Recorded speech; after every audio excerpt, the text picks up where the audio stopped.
Everyone, welcome back to लक्ष्य academy. और आप सभी का फिर से स्वागत है हमारे इस प्लेटफॉर्म पे जिसका नाम है लक्ष्य एकेडमी। ओके, यहाँ पे हम यूजीसी नेट दिसंबर 2024 के लिए अपना कॉमर्स का क्रैश कोर्स कर रहे हैं, जो कि एक 100 डेज चैलेंज है।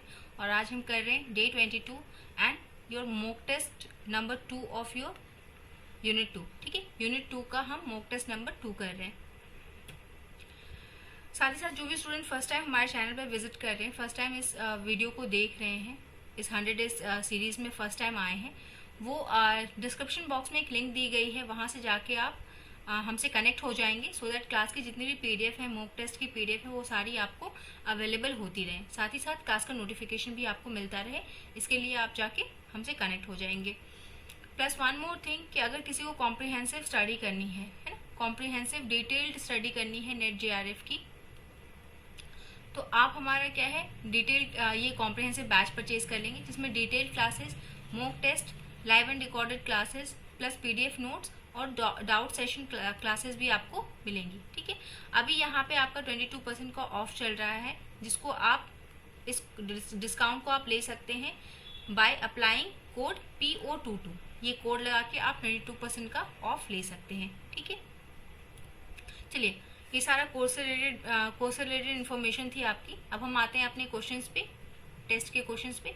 देखिए, सबसे पहला क्वेश्चन है आपके स्क्रीन पे कि प्रबंधन लेखांकन से संबंधित उपकरण कौन कौन से हैं इसमें से। ठीक है, marginal costing, standard costing, budget control या ऑल ऑफ द अबव। ठीक है, कौन कौन से इंस्ट्रूमेंट है आपके मैनेजमेंट अकाउंटिंग के, बताएंगे।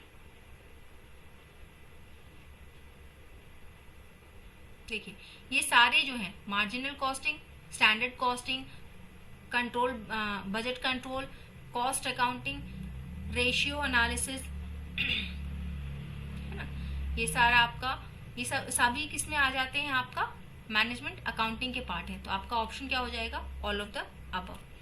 नेक्स्ट आएंगे, नेक्स्ट क्वेश्चन कहता है कि सुरक्षा मार्जिन को बढ़ाया जा सकता है, मार्जिन ऑफ सेफ्टी को आप कैसे इंक्रीज कर सकते हैं। आपके ऑप्शंस हैं डिक्रीज इन द सेटिंग नहीं, ये सेलिंग प्राइस होगा, decrease in the selling price, हम सेलिंग प्राइस को कम कर देंगे। Decline in the volume of production, अपना प्रोडक्शन कम कर देंगे। रिडक्शन इन द फिक्स्ड और वेरिएबल कॉस्ट या बोथ। ठीक है, या तो हम फिक्स कॉस्ट को कम कर दें, या तो वेरिएबल कॉस्ट को कम कर दें, या फिक्स और वेरिएबल दोनों कॉस्ट को कम कर दें। और फोर्थ ऑप्शन आपका कहता है कि नन ऑफ द अबव, किससे आप मार्जिन ऑफ सेफ्टी बढ़ा सकते हैं। देखिए, मार्जिन ऑफ सेफ्टी हमने क्लास में डिस्कस किया था कि ये होता है आपका BEP, ब्रेक इवन पॉइंट। इसके अगर आप लेफ्ट हैंड साइड में, ठीक ना, यानी कि बाएं दिशा में जाते हैं तो आपका क्या है, आपको घाटा होने लगता है। BEP एक ऐसा पॉइंट है जहां पे आपको नो प्रॉफिट नो लॉस होता है। Okay, no profit no loss, ना तो घाटा ना तो नफा होता है। ठीक, मार्जिन ऑफ सेफ्टी आपका क्या है, जब आप BEP से ऊपर उत्पाद करते हैं। ठीक है, जो ब्रेक इवन पॉइंट है, मतलब मान लीजिए 500 क्वांटिटी आपका ब्रेक इवन है, अगर आप 500 क्वांटिटी से ज्यादा, जितना भी ज्यादा ऊपर जाएंगे उतना आपका मार्जिन ऑफ सेफ्टी क्या है, इंक्रीज होता जाएगा।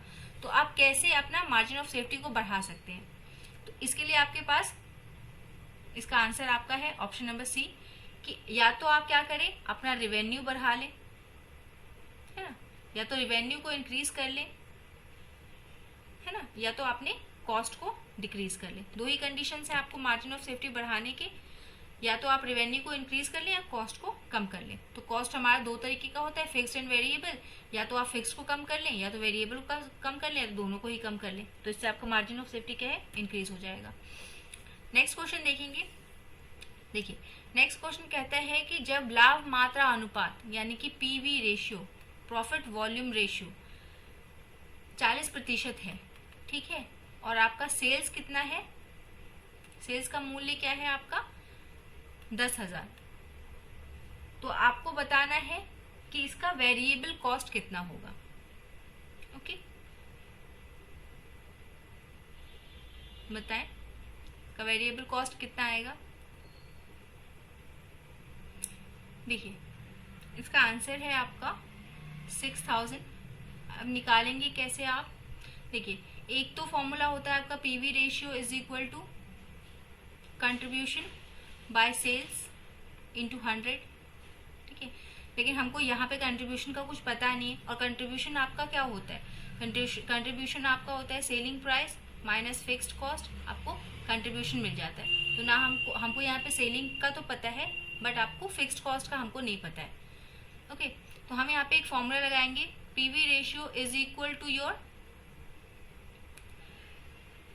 Sales minus variable cost divided by sales into 100। Okay, इस फॉर्मूले से आपको आंसर मिल जाएगा। ठीक है, फॉर्मूला लगा लेंगे, आपको यहाँ से आंसर मिल जाएगा। आपका सेल्स दिया हुआ है 10,000, ये हमको नहीं पता, 10,000 है ना, ये 10,000 दिया हुआ है, माइनस वीसी यहाँ पे भी 10,000 इंटू में 100 है, और यहाँ पे आपका 40% है। ओके, ये वैल्यू पुट करेंगे, आपको आंसर मिल जाएगा। चलिए नेक्स्ट क्वेश्चन कहता है कि यदि उत्पादित इकाई 10,000 है, ठीक है, स्थिर लागत आपका फिक्स्ड कॉस्ट है आपका 40,000, एसपी है 50 per unit and variable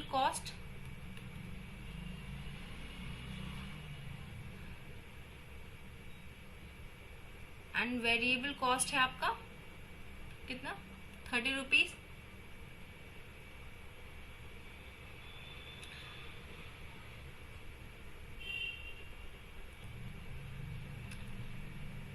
selling price 50, variable cost आपका 30। देखिए एक ना यहाँ पे थोड़ी सी गलती हो गई, यहाँ पे आपका फिक्स्ड कॉस्ट नहीं वेरिएबल कॉस्ट है। ओके, चलिए देखिए, तो यहाँ पे देखिए हम कंट्रीब्यूशन यहाँ पे निकाल सकते हैं, क्योंकि हमारे पास सेल्स है 50 पर यूनिट और वीसी है हमारे पास, वेरिएबल कॉस्ट है हमारे पास 30, तो यहाँ से हमको कंट्रीब्यूशन मिल जाएगा। कंट्रीब्यूशन है आपका 20। ओके, देखिए इसी से डायरेक्ट हमको आंसर मिल गया कि हमारा कंट्रीब्यूशन पर यूनिट कितना आएगा आपका 20 पर यूनिट, एंड वैल्यू क्या आएगी आपकी 1 लाख। ठीक है, ये आपका सी आंसर हो जाएगा इसका। नेक्स्ट देखेंगे कि जब सुरक्षा मार्जिन 20% हो, पीवी आपका ये मार्जिन ऑफ सेफ्टी 20% है, पीवी आपका 60% है, और आपको निकालना क्या है, प्रॉफिट निकालना है। ठीक है, बताइए क्या आंसर आएगा, प्रॉफिट कितना होगा जब आपको ये दो चीज़ें गिवन है। तो दोनों का फॉर्मूला लगाएंगे, कटपिट के आंसर आ जाएगा। सॉल्व करें, देखिए हम दोनों का फॉर्मूला लिख देते हैं, यहाँ से आप सॉल्व कर लीजिएगा। मार्जिन ऑफ सेफ्टी क्या होता है, मार्जिन ऑफ सेफ्टी का फॉर्मूला क्या है आपका, अगर इन दोनों में रिलेशन निकाल के अगर फॉर्मूला बनाए तो margin of safety is equal to आपका क्या हो जाता है, profit by PV ratio. Margin of safety आपका कितना दिया हुआ है, ये आपका दिया हुआ है 20%, प्रॉफिट हमको निकालना है और ये 60%, बड़ा ही इजीली अब निकल जाएगा। यहाँ से आप पी मान लीजिए प्रॉफिट है, इसको इधर लेके जाएंगे, इनटू में आ जाएगा, और ये परसेंटेज है। ठीक है, तो ये आपका ओवरऑल कितना आ जाएगा 12%। ठीक है, आपका आंसर हो जाएगा यहाँ से 12%। ओके, कि जब मार्जिन ऑफ सेफ्टी 20% हो, पीवी अनुपात 60% हो, तो लाभ आपको कितना होगा 12% का। नेक्स्ट करेंगे, ऐसे इजी क्वेश्चंस आते हैं, बस आपको इसमें करना क्या है कि आपको ये फॉर्मूले 2-3 चीज़ों के याद रखने होंगे, है ना। जैसे कंट्रीब्यूशन कैसे निकालते हैं, सेल्स माइनस वीसी, थोड़ा गलती हो गई थी स्टार्टिंग में, ये सेल्स माइनस वेरिएबल कॉस्ट जब आप निकाल देते हैं, सेल्स में से वेरिएबल कॉस्ट जब आप माइनस करते तो आपको क्या मिल जाता है, वहाँ से कंट्रीब्यूशन मिल जाता है। ठीक है, प्रॉफिट के लिए ये कंट्रीब्यूशन का ही यूज़ हम करते हैं। प्रॉफिट हमको कंट्रीब्यूशन से ही पता चलती है कि कितना आपको किस चीज़ पे प्रॉफिट होगा, जितना ज़्यादा कंट्रीब्यूशन उतना ज़्यादा प्रॉफिट। ओके, अब नेक्स्ट देखिए, नेक्स्ट क्वेश्चन क्या है। नेक्स्ट क्वेश्चन हमको बताता है यदि निश्चित लागत एक फिक्स्ड कॉस्ट हमारे पास कितना है 50,000 रुपये है, जब हम प्रोडक्शन करें तो फिक्स्ड कॉस्ट हमारा इतना है, लॉस हमारा हो गया कितने का 20,000 का। अब हमसे पूछ रहा है कि बताओ कंट्रीब्यूशन कितना है। ओके, तो कंट्रीब्यूशन मतलब हमने क्या देखा कि हमको उसमें क्या क्या पता होना चाहिए कंट्रीब्यूशन निकालने के लिए, कि हमको सेल्स और वेरिएबल कॉस्ट चाहिए। तो वेरिएबल कॉस्ट तो हमारे पास है नहीं, हमारे पास एक फिक्स्ड कॉस्ट है और एक लॉस है। अभी कैसे निकालेंगे इससे, हम कैसे निकालेंगे, यहाँ पे हमारे पास ना ही तो आपका क्या है, ना ही तो हमारे पास सेल्स है, ना ही वेरिएबल कॉस्ट है, तो कैसे निकालेंगे? देखिए इसके लिए आपका बहुत ही सिंपल सा एक फॉर्मूला है कि कंट्रीब्यूशन क्या होता है आपका, कंट्रीब्यूशन हम ऐसे भी निकाल सकते हैं, कंट्रीब्यूशन इज इक्वल टू आपका क्या होता है, fixed cost minus your plus और minus profit and loss. Okay, fixed cost में से अगर प्रॉफिट हो रहा है तो प्रॉफिट को ऐड कर दीजिए तो आपको कंट्रीब्यूशन मिल जाएगा, या अगर लॉस हो रहा है तो फिक्स्ड कॉस्ट में से लॉस को घटा दीजिए तो आपको कंट्रीब्यूशन मिल जाएगा। ठीक है, जैसे कि हमने कहा था कि कंट्रीब्यूशन क्या है, वो डायरेक्ट आपको प्रॉफिट या लॉस बताता है ना। कंट्रीब्यूशन से ही प्रॉफिट या लॉस का अंदाजा लगाते हैं, जितना ज्यादा कंट्रीब्यूशन उतना ज्यादा प्रॉफिट, और जितना कम कंट्रीब्यूशन उतना कम प्रॉफिट। ओके, तो सिंपल सा ये फॉर्मूला आप लगाएंगे।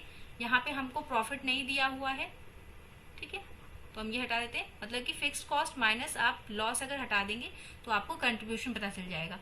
फिक्स्ड कॉस्ट था आपका 50,000, लॉस कितना हुआ 20,000 का, हमारे पास कंट्रीब्यूशन कितना आ जाएगा 30,000 का। सिंपल, ठीक है।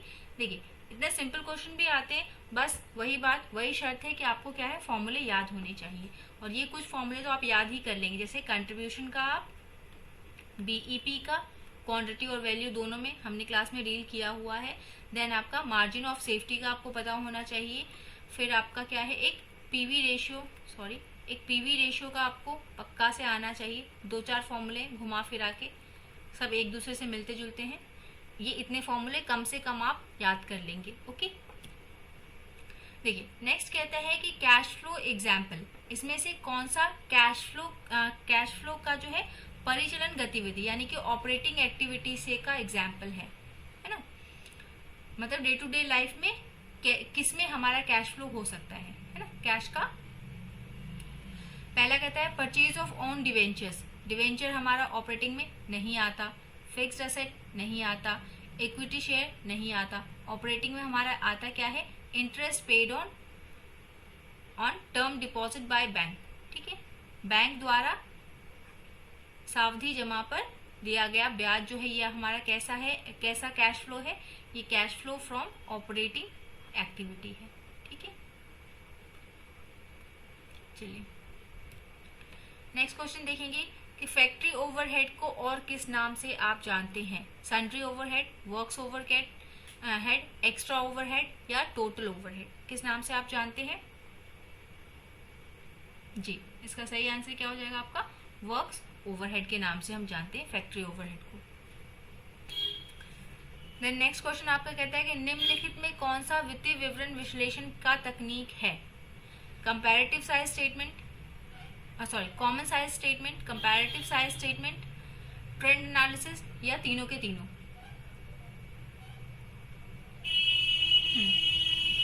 ये तीनों के तीनों जो है ये आपके कैसे हैं, ये वित्तीय विवरण विश्लेषण के तकनीक है, फाइनेंशियल स्टेटमेंट एनालिसिस के आपके टेक्निक है। इन 3 तरीकों से हम क्या है अपना जो स्टेटमेंट का एनालिसिस करते हैं। ट्रेंड में हम क्या देखते हैं कि लंबे समय में कंपनी कैसा परफॉर्म कर रही है या आगे कैसा परफॉर्म करेगी, जब हम बीते कुछ सालों का जब हम रिकॉर्ड चेक करने लगते हैं ना, उसके बेसिस पे जब हम विश्लेषण करते हैं तो वो ट्रेंड एनालिसिस होता है। कंपैरेटिव, 2 कंपनीज के बीच में या 2 क्वार्टर्स के बीच में जब कंपैरिजन करते हैं, जनरली हम क्वार्टर्स के बीच में जब कंपैरिजन करते हैं, है ना, पीरियड्स के बीच में कि पिछले साल और अभी कंपैरिजन करने लगे, तब हम क्या है कंपैरेटिव करते हैं। और कॉमन साइज क्या होता है कि एक चीज को फिक्स करके, जैसे मान लिया सेल्स को हमने फिक्स कर लिया और उससे रिलेट करके हम क्या है अब बाकी चीजों को चेक करेंगे कि प्रॉफिट सेल्स के मुकाबले प्रॉफिट कैसा रहा हमारा, बाकी और चीजें कैसी रही, मतलब एक चीज को फिक्स हम कर देते हैं। ये सेल्स को फिक्स करते हैं प्रॉफिट एंड लॉस में, और आपका जी, तो ये तीनों आपके हो जाएंगे। ठीक है, नेक्स्ट देखिए, नेक्स्ट कहता है कि निम्नलिखित में कौन सा नगद वहिवाह नहीं है। ठीक है, कैश का आपका नहीं है, कौन सा इसमें से नगद वहिवाह नहीं है, आउटफ्लो नहीं है। ठीक है, इंक्रीज इन प्रीपेड एक्सपेंसेस, आपने एडवांस में पैसे जमा करवा दिए, आपका कैश का आउटफ्लो है, पैसा गया है बिजनेस से। इंक्रीज इन डेटर्स, डेटर्स बढ़ गए, यहाँ भी आपका पैसा गया है, आउटफ्लो हुआ है। इंक्रीज इन स्टॉक, बिजनेस में आप स्टॉक लेके आए हैं तो कैश यानी कि पैसा बाहर गया है। इंक्रीज इन क्रेडिटर्स, पैसा बाहर नहीं गया, पैसा बिजनेस में आया है। ठीक है, तो आपका ऑप्शन कौन सा इसमें सही हो जाएगा? Increase in creditors. जिनका भी आंसर डी है एकदम सही है। ओके, हाँ सॉरी, ये क्वेश्चन रिपीट हो गया। देखिए नेक्स्ट कह रहा है कि स्थिर और परिवर्तनीय लागत का वर्गीकरण निम्नलिखित की तैयारी में विशिष्ट महत्व रखता है। कौन सा? Zero based budgeting, flexible budgeting, capital budgeting या कैश बजटिंग? फिक्स्ड और वेरिएबल किसमें किसमें यूज होते हैं आपके? किस टाइप के बजट में यूज होते हैं आपके? आपका इसका आंसर क्या है? आपका बी। फ्लेक्सिबल बजट में हम क्या करते हैं? दोनों को अलग अलग शो करते हैं, फिक्स को और वेरिएबल को अलग अलग, इसके बेसिस पे हम बनाते हैं। नेक्स्ट है cost of production is equal to, cost of production आपका किसके बराबर होता है? Works cost plus administrative overhead, prime cost plus works cost, prime cost plus works overhead या works overhead plus administrative overhead? Answer करेंगे, sorry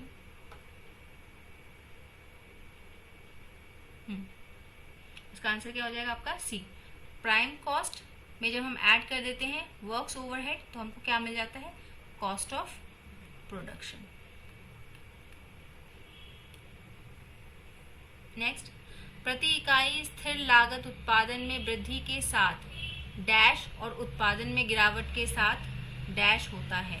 ठीक है, fix cost per unit dash dash with increase in dash with in output और dash with in और fall in output क्या होता है? Increase in output के साथ क्या होता है आपका? डिक्रीज होता है और फॉल इन आउटपुट के साथ इंक्रीज होता है। जैसे फिक्स कॉस्ट का एग्जांपल मान लीजिए रेंट। ठीक है, आप जहाँ पे प्रोडक्शन कर रहे हैं वहाँ वो जगह आपने रेंट पे ली है।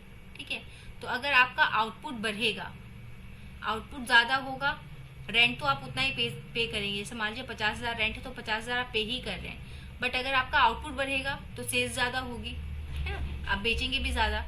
तो जितना ज़्यादा करेंगे उससे क्या है, आपका कॉस्ट क्या है? कम हो जाएगा। जितना प्रोडक्शन करेंगे उसके साथ आपका फिक्स कॉस्ट कम होता है, और जितना आउटपुट गिरेगा उतना आपका फिक्स कॉस्ट पर यूनिट क्या है? इंक्रीज होता चला जाएगा। ठीक है, last and final question, LIFO, last in first out. Last in first out method जो है ये हम कब बिजनेस में लगाते हैं? किस कंडीशन में यूज करेंगे? जब कीमत बढ़ रही हो, जब कीमतें गिर रही हो, उतार चढ़ाव वाली कीमतें, फ्लक्चुएटिंग प्राइस, या नन ऑफ दीज। कौन से कंडीशन में आप लीफो लगाएंगे? मतलब जो सबसे बाद में आया है, लास्ट इन, उसको ही हम सबसे पहले निकाल दें। हम कब करेंगे? जब कीमतें हमारी इंक्रीज हो रही हो। मान लीजिए हमने कोई चीज़ 50 में खरीदी थी, अभी क्या है, प्राइजेस बढ़ रहे हैं, तो हम क्या करेंगे?